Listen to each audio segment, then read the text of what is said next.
Bonjour tout le monde, je m'appelle Joëlle Vincelli, je suis externe senior à l'Université de Montréal et bienvenue à SheerPod, édition Urologie.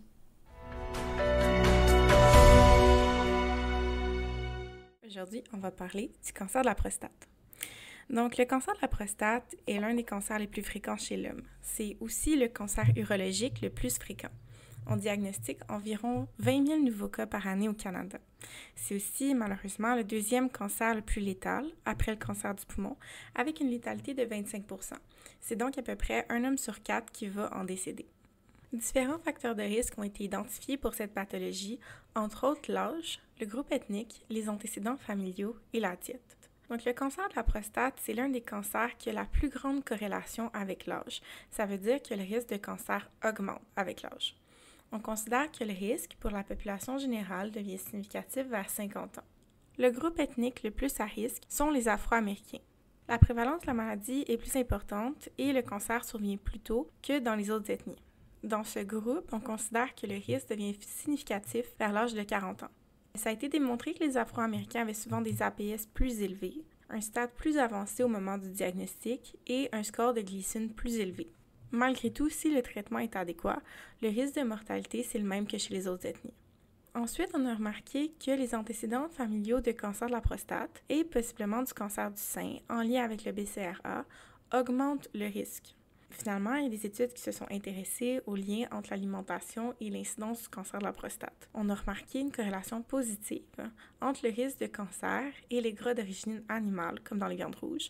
Puis, on aurait remarqué une réduction de l'incidence et de la létalité avec la prise de lycopène, qui est un antioxydant qu'on retrouve dans les aliments rouges, comme la tomate, le melon d'eau, le poivron rouge et le pamplemousse.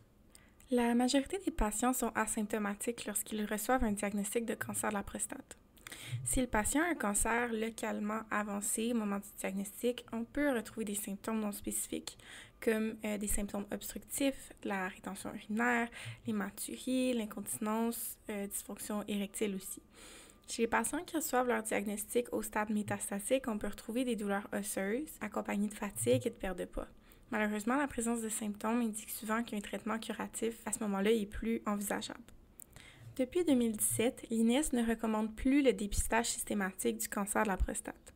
Le dépistage peut être offert chez les hommes entre 55 et 69 ans ayant au-dessus de 10 ans d'espérance de vie, après avoir discuté du risque et des bénéfices avec leur médecin. C'est important d'informer le patient sur le risque d'avoir un faux positif parce que ça peut entraîner des investigations évasives comme une biopsie qui, elle, a des risques de complications. Il faut également mentionner le risque de surdiagnostic des cancers indolents, qui peut mener à des traitements avec des effets secondaires qui sont importants. Le dépistage et le traitement n'offrent pas un gain de survie à tous les patients diagnostiqués avec le cancer, considérant son évolution généralement lente. Selon une étude, on doit dépister environ 230 patients et en diagnostiquer 10 pour sauver une vie sur 18 ans de suivi. Lorsqu'on souhaite poursuivre avec le dépistage, celui-ci est basé sur 2 éléments, le toucher rectal et le dosage de l'APS. Donc, un toucher rectal est jugé suspect si on détecte des irrégularités, une asymétrie, une induration ou un nodule. C'est important de combiner le toucher rectal au dosage de l'APS parce que 15 à 20 % des patients qui ont un cancer curable vont avoir un APS normal.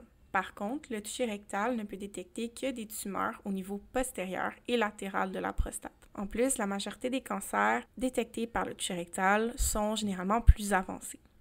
La seconde partie du dépistage, c'est le dosage de l'antigène prostatique spécifique, qui est connu par son acronyme APS.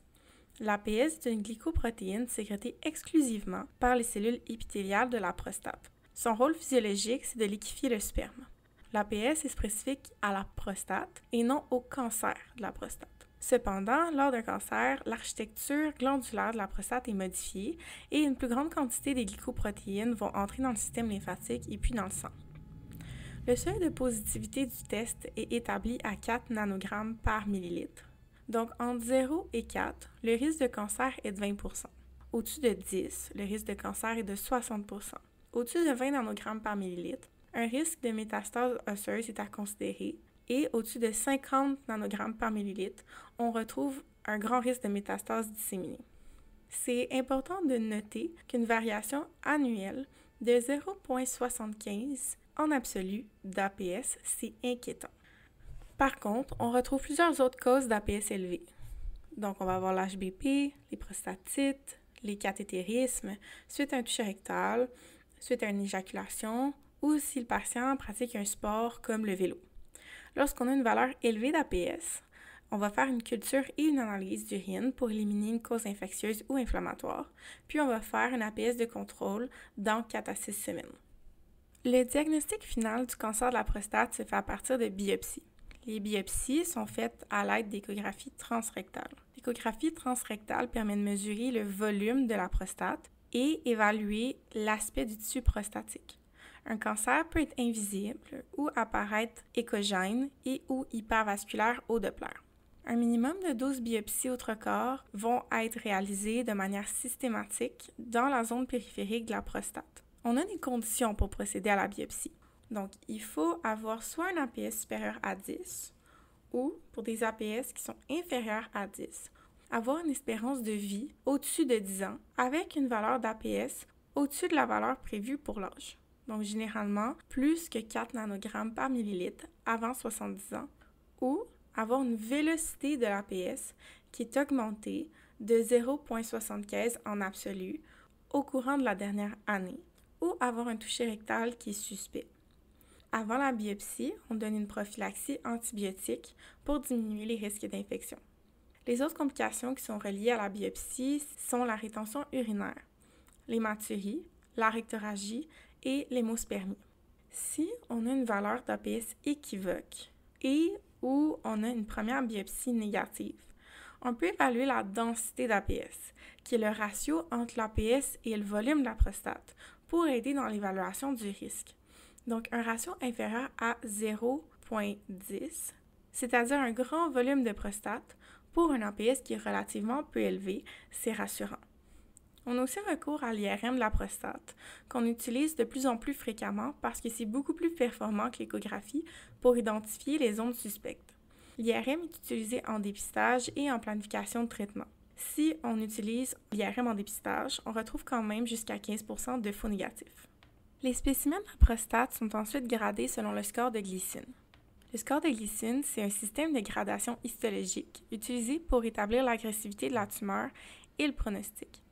La tumeur est gradée sur la croissance et le degré de différenciation sur une échelle de 3 à 5. Les grades 1 et 2 ont été retirés.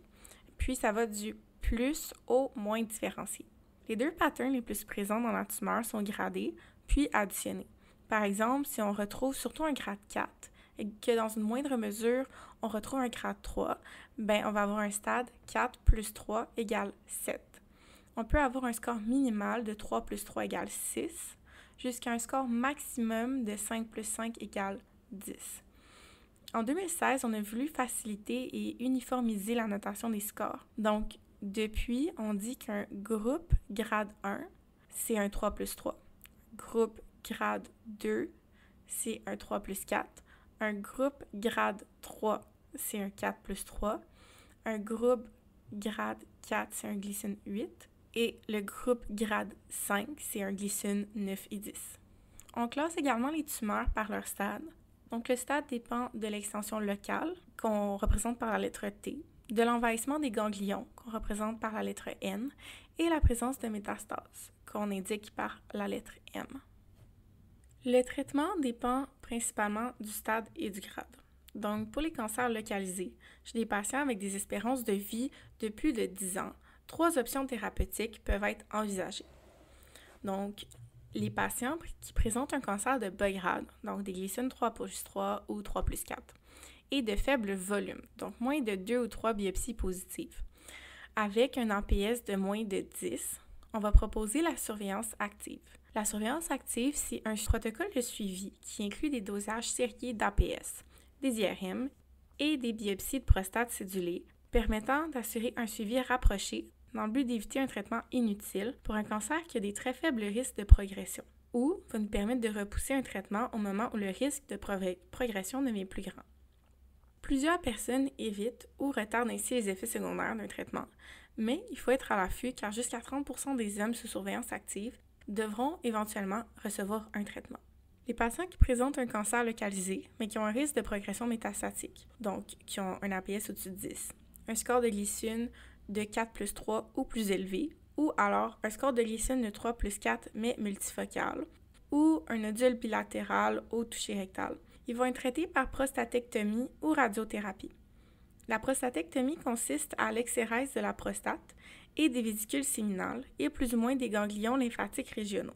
Cette procédure va se faire par voie ouverte ou par laparoscopie, assistée ou non par robot.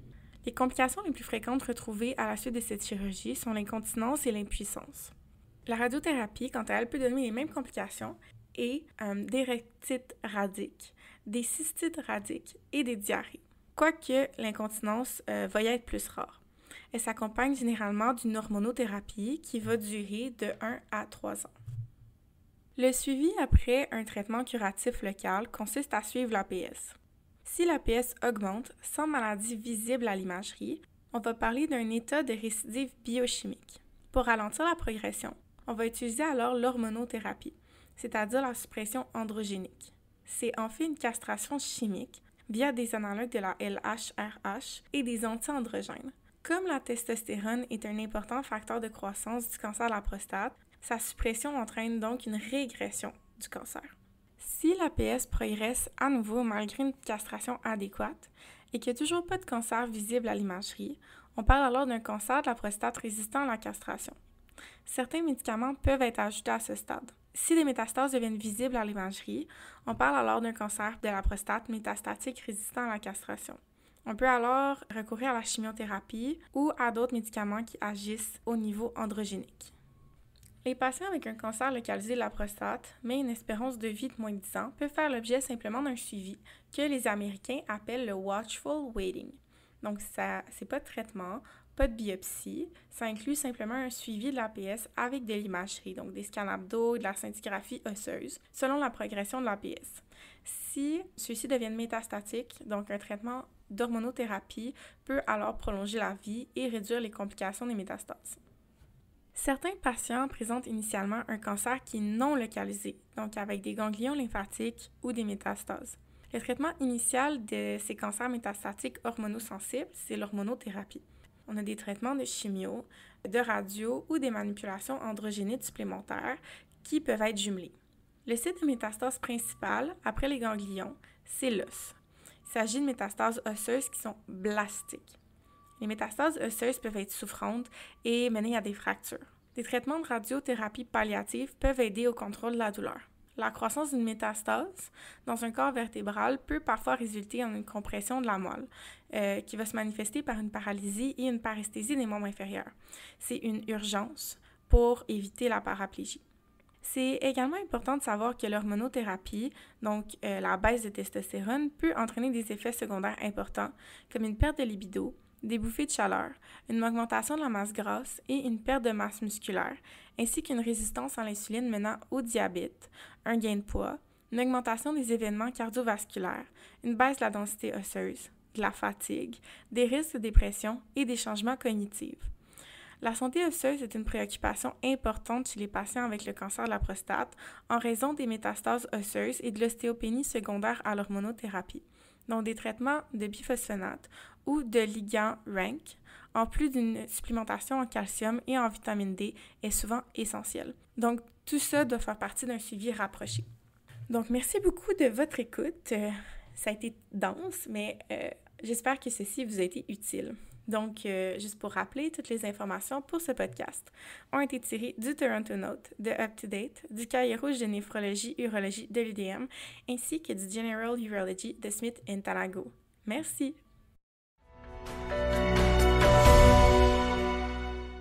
Cette balado-diffusion a été revue et approuvée par Julien Letendre, urologue à l'hôpital Maisonneuve-Rosemont.